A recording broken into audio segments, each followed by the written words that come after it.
รรยากาศฮัลโหลนี่สองหักนั่นมันยังเสียงฮอนนะบ่อยเสียงทุ่นแม่ถึงมันฮอนงานศพป้าพี่น้องผู้เฒ่าแม่อยู่ในเอาบินเอาผ้าขาวแขกก็เริ่มมาหลายแล้ว2-3เต้นเต็มเบิดเลยพี่น้องเริ่มย่าพ่อกำลังขึ้นมาให้พรให้บุญฮัลโหล1 2 3 4 5 6 7 8 9 0 0 9 8 7 6 5 4 3ฮัลโหลฮัลโหล1 2 1 2ฮัลโหลฮัลโหลฮัลโหล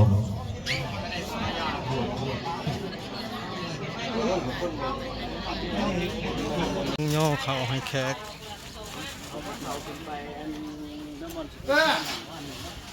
ผู้ช่วยจะเป็นเลาะเลยแหละทั้งนั้นมาแล้วแม่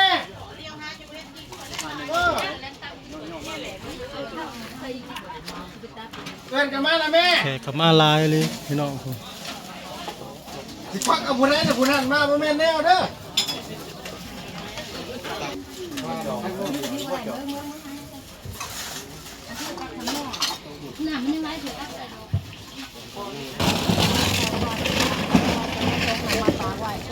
ก่อนลงกระถางเนาะตั้งน้อย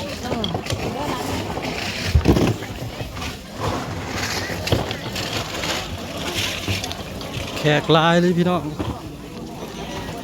เต็มมาเลย4เต้นเนาะย่อกำลังสีแล้วพี่น้อง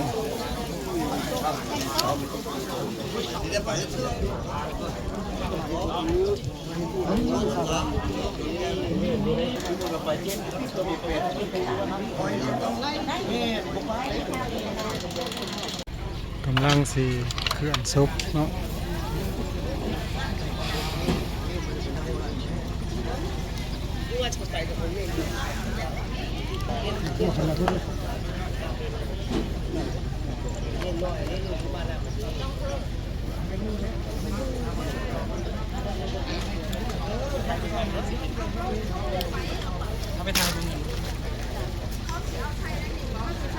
ทางผู้บวชใหม่เป็นคนย่อเนาะลูกหลานแต่ทางปอติงตึงเพราะ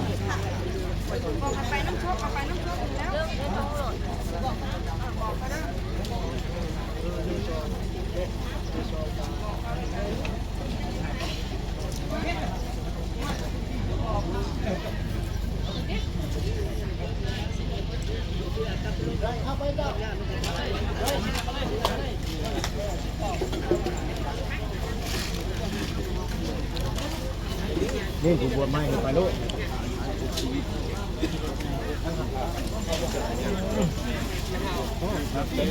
หัวนัก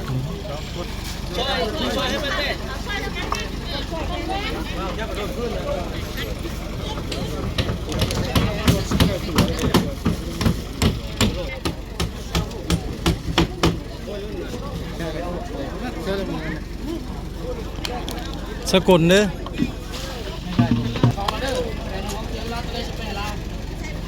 ลุงหักกูเนี่ยลุงหักกู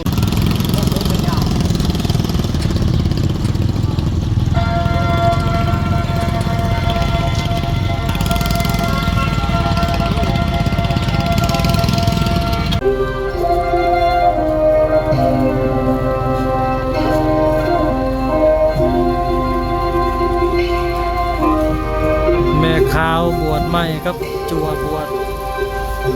ใหม่เนาะจูงป้าคนละขึ้นสวรรค์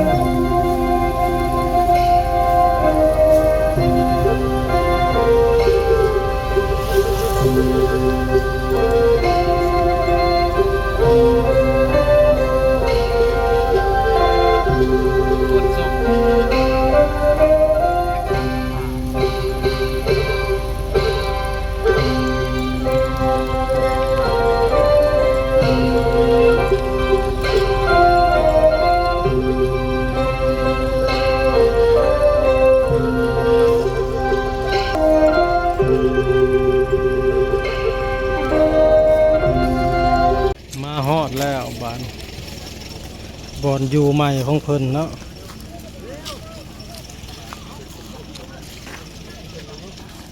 สาดยังเลยสาดอาม่า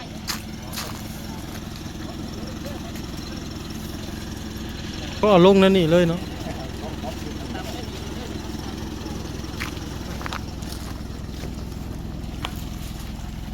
ซอยกันหลายคนให้น้องลูกหลานเด้อสามเณรมาก่อน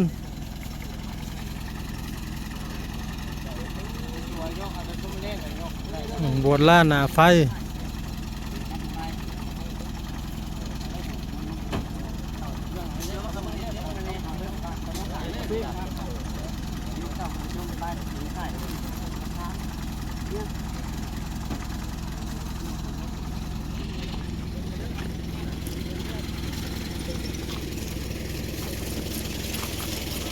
ทางขึ้นสวรรค์นั่นน่ะ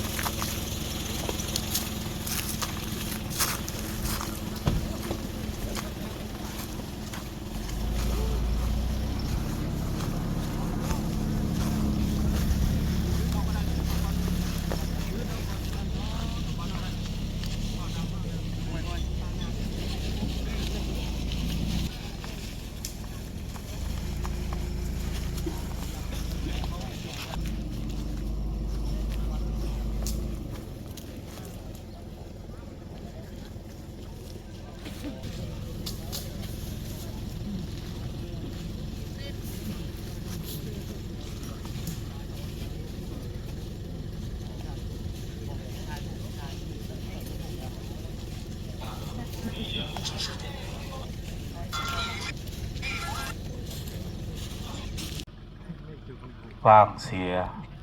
ซึ่งความยึดมั่นถือมั่นว่ากายนี่เป็นของเฮาเบื้องหลังทำกรรมต่อ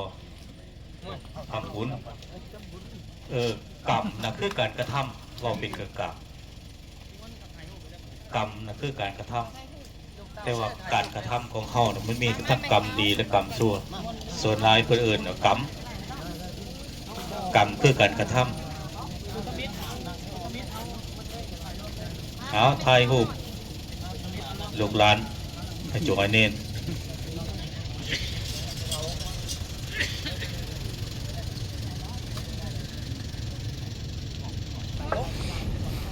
ถ่ายรูปรวมลูกหลานญาติครั้งสุดท้ายของเงินป้าแถว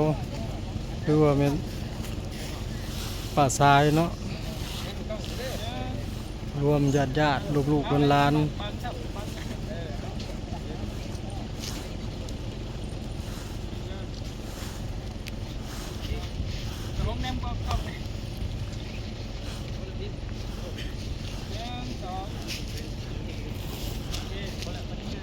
โอ้หมอกรรมรอก็มูลานทรายเราเป็นผู้จูดเนาะอาจารย์สมหมายเราเป็นพระมาเราแต่ก่อนเราไปอยู่ไทยเราเป็นพระ10 กว่าปีวันนั้นพี่เนาะจากเราอยู่จังหวัดอย่างอยู่วัดอย่างเราประจำอยู่ไทยแต่เราซิกมาแล้วก็มาเป็นอาจารย์มาอยู่บ้านเฮานี่ก็หลายปีเด้ออยู่บ้านบกลานทรายจูดเอง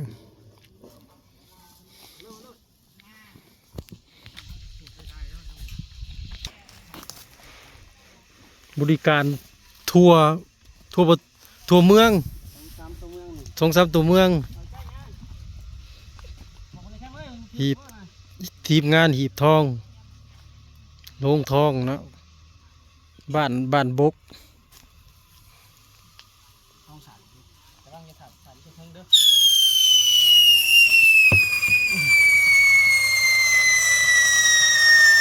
ตายตอนสวรรค์สันผ้าเลยบัน